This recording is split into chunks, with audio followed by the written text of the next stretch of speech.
నాకు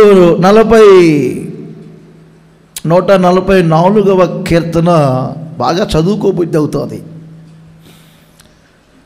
15వ వచనం, 12వ వచనం. చాలాసార్లు నేను ఈ వాక్యాన్ని చదువుకుంటూ ఉంటాను. 15వ వచనంలో ఇలా వ్రాయబడింది. తెరిచిన ప్రతివారు, బైబిల్ చూసిన ప్రతివారు చదువు వస్తే నేను చెప్పినట్లుగా మీరు కూడా చెప్పండి. ఇట్టి స్థితి గలవారు ధన్యులు అని అందరు గట్టిగా, ఇంకొకసారి గట్టిగా. ఎట్టి స్థితి గలవారండి. ఒక కుటుంబ ఆశీర్వాదం ఎలా ఉండాలి?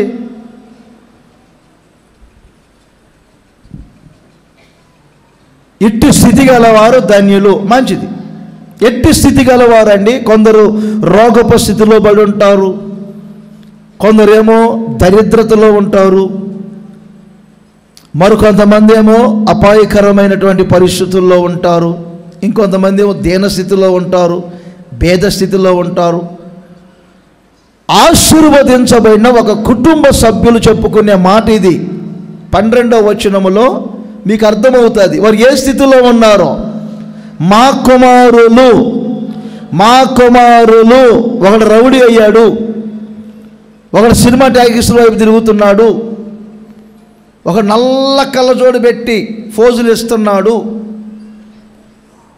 ఇంకొకడేమో ఏమండి గాడిద అరిసే అరుపులాగా ఉండదు. కొంతమంది బైక్ హార్న్ పెట్టుకుంటే చెప్పకూడదు, కానీ నా కొడుకు గాడిద అరిసే హార్న్ పెట్టుకొని బుల్లెట్ ఒకటెక్కి వీరుల్లాగా ధీరుల్లాగా స్టైల్ ఇస్తున్నాడు. నా కొడుకు క్రాప్ చూడండి, క్రాపు ఎలా ఉందో నా కొడుకు క్రాపు. చుట్టూ నున్నగా తాటికాయలా గీకించుకొని పైన గొడుగు పెట్టుకుంటాడు. అసలు నా కొడుకు ఈ మధ్య నిక్కర్లు వేయటమే ప్రారంభించాడు. చొక్కాలు వేయట్లేదు, ప్యాంట్లు వేయట్లేదు, నిక్కర్ ఒకటి వేసుకొని రోడ్డు మీద తిరుగుతున్నాడు.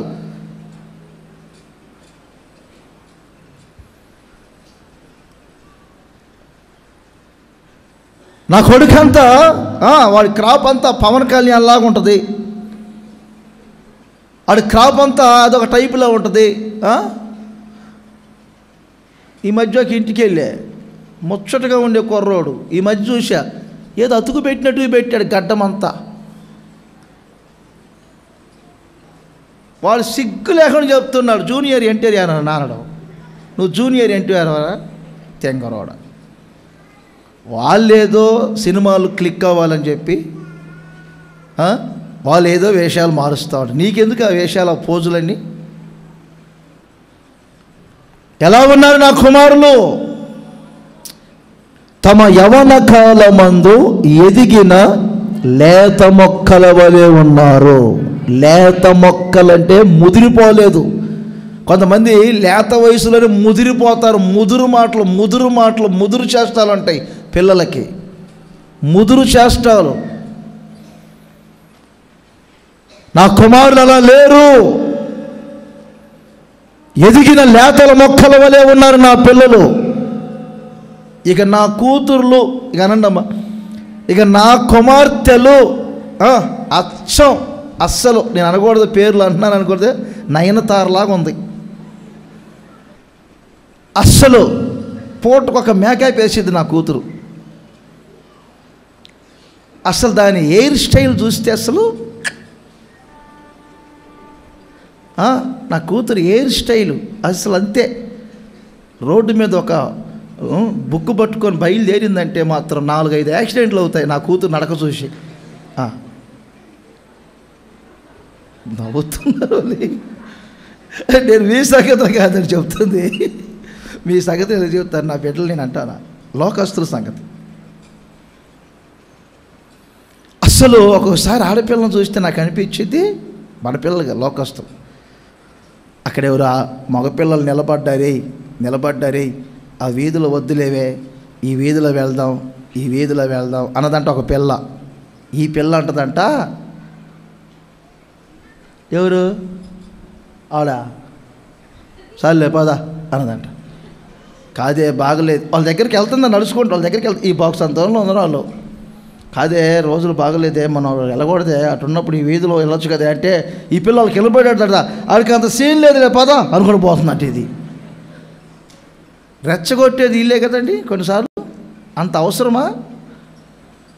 కుక్క ఉంది, మనకు దూరంగా వెళ్తే బాగుంటుంది,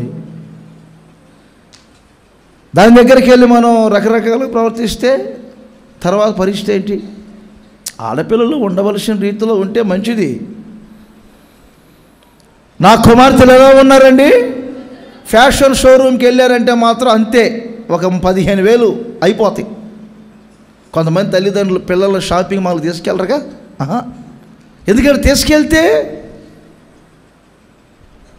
ఆమె కోరుకున్న చెప్పులు, ఆమె కోరుకున్న డ్రెస్సు, ఉన్నదే ఇంత ఇల్లు ఒక ఇంట్లో, ఇంకొక అటు వెళ్ళి చూశాను, ఒక రూమ్, చిన్న రూమ్ ఉంది, అదేమైనా పిల్లలకి చదువుకునే రూమ్ ఏమనుకుంటున్నా, కాదట వాళ్ళ కూతురు కట మేకప్ రూమ్ అట అది. ఇక నాకు ఎంత కోపం వచ్చిందంటే ఇలాంటి వాళ్ళని చూస్తే. నేనన్నా ఇంకొక గది, ఈ గది కూడా స్టూడియో రూమ్లో పెట్టండి అమ్మా. ఒక ఆశీర్వదించమైన కుటుంబం ఎలా ఉండాలండి? ఈరోజు చాలామంది విధి విరుద్ధంగా ప్రవర్తిస్తున్నారు పిల్లలు. అందుకే తల్లిదండ్రుల గుండెల్లో భారాలు. నా కుమార్తెలు నగరకై చెక్కబడిన మూల స్తంభముల వలె ఉన్నారు.